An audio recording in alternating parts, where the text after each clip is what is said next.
I'm Nick Grant, and we're going to be talking about on-page SEO, content optimization. Now, I'm the founder of Tourism Taught, a travel marketing company, and previously I helped take another company from about 3 million users to well over 5 million users, largely through digital marketing. Let's get started. Hey there. So we're going to be talking about on-page SEO. What is on-page SEO? Well, essentially, it's optimizing your content for search engine optimization. In other words, optimizing your content to get organic traffic.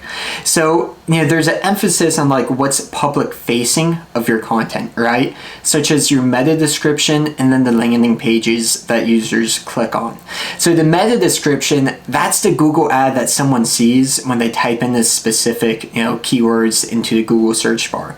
Let's say they type in, hotels in San Diego, and then a bunch of meta descriptions, descriptions of hotels websites in San Diego or online travel agencies will appear. Well, that's the description, right? That's the first, part of on-page SEO, the first piece of public facing content about your website and about your organization that users see. And then it's all of the content on the landing pages that they see afterwards. So we're going to dive in throughout this video a bit about what on-page SEO entails and how you can optimize it so you get the best out of your SEO efforts. So let's start with the visual appearance of your landing page, of your content. All right, there's roles such as the graphics, the videos, and the layout of the web page that plays a factor into your SEO, because you want users who come to that landing page to have a good user experience, right? To find the landing page easy to navigate and also to have it look clean. If they click on that link and it's filled with ads, or it looks all fuzzy, or they can't read the text, they're just going to leave. They're not going to waste any time there. So it first starts, your visual appearance. And then we're going to go into the content itself. So, you want to do keyword research, right? You want to use, tools such as Google Keyword Planner or SEMrush to find high trafficked and low competition keywords that you could write your content around and build a strategy around. An example of this might be keywords such as luxury hotels, boutique accommodations, or hotels in San Diego, right? Boutique hotels in San Diego. Taking that keyword, boutique hotels in San Diego, in curating content around that, building a strategy around that. If you're, a travel agent that's focused on, curating people's trips to San Diego, then that might be something that you start with, showcasing a list of the best boutique hotels within San Diego and optimizing content around that single keyword. Now, you'll start off with doing stuff such as, crafting your page title so it includes, the one main specific keyword. And then throughout the rest of your content, you'll include the related keywords. But you want that page title to really be, keyword rich for that one targeted keyword that you're going for.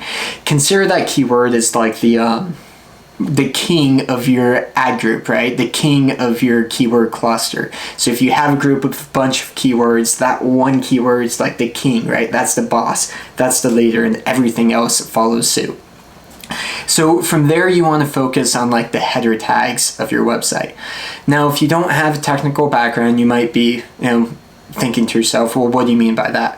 Well, the header tags, a header tag is, an HTML code. It's, your H1s, your H2s, H3s, H4s, and so on, right? And you can just think of this as if you go onto a website, it's the title that's in, the most bold, largest size, and then it's the subheadings, those might be your H2s, your H3s, H4s, and they still, resemble the look of a title, but they might be a little bit smaller than the, ones before them. So you want to make sure that you include those. So what happens is when Google crawls your website, they're going to crawl through and look at those H tags. And same with accessibility readers, right? They're going to crawl through and look at the H tags to get understanding of what your content's about. So you want to include related keywords that you're trying to rank for within those H tags. And then, when you first start your blog post or your content, you really want to have a captivating introduction, right? Because you don't want someone to show up to your landing page and then bounce, leave it, or have a low time duration, because that will affect your SEO. If people are clicking on your landing page, clicking on your ad, your organic ad, and then they leave it, Google is going to pick up that they're not satisfied and is not meeting the intent of their search. So you really want to focus on that introduction, and you want to include that target keyword in the first 100 words, so you're helping meet the user's intent, right? You're helping make a match. And then you want to add in those related keywords throughout the subheadings and throughout the body, but add them in where they fit naturally. Don't just try to stuff it, because that's a black hat technique and that will get you flagged by Google. So add it in naturally. And throughout your content, you want to have internal and external links, linking to resources that might be helpful for your users, both on your website and on other websites. And make sure the images and the graphics that you have throughout your content have alternative tags, right? Alternative text. So if that image doesn't load, there will be a description of what was supposed to be there. Then we're going to move a little bit away from just the content that you see on the landing page, and we're going to touch back with the first point of contact with the users, and that's the meta descriptions, right? So your meta descriptions should be concise and enticing. Want to make the users click through. Aim to make it like 140 characters, but also include the target keyword within that meta description, so you hit the user intent, and include some type of call to action that makes them want to click on the link. For example, it's like discover unparalleled luxury at our boutique hotel in San Diego. Might be something if they're searching for boutique hotels, or something within that frame of reference.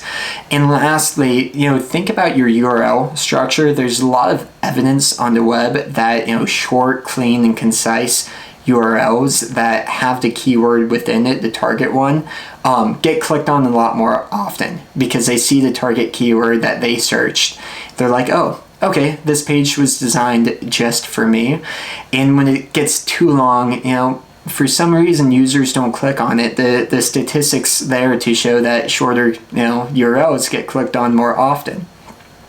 So just in the conclusion of all of this, if you follow these main on-page SEO techniques, you're really doing about 20% of the work that's going to have 80% of the output for you, right? The simple 80-20 law. You're going to be in a good place for your on-page SEO.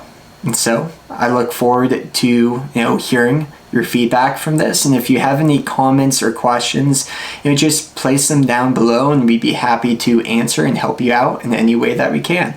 Thanks for watching.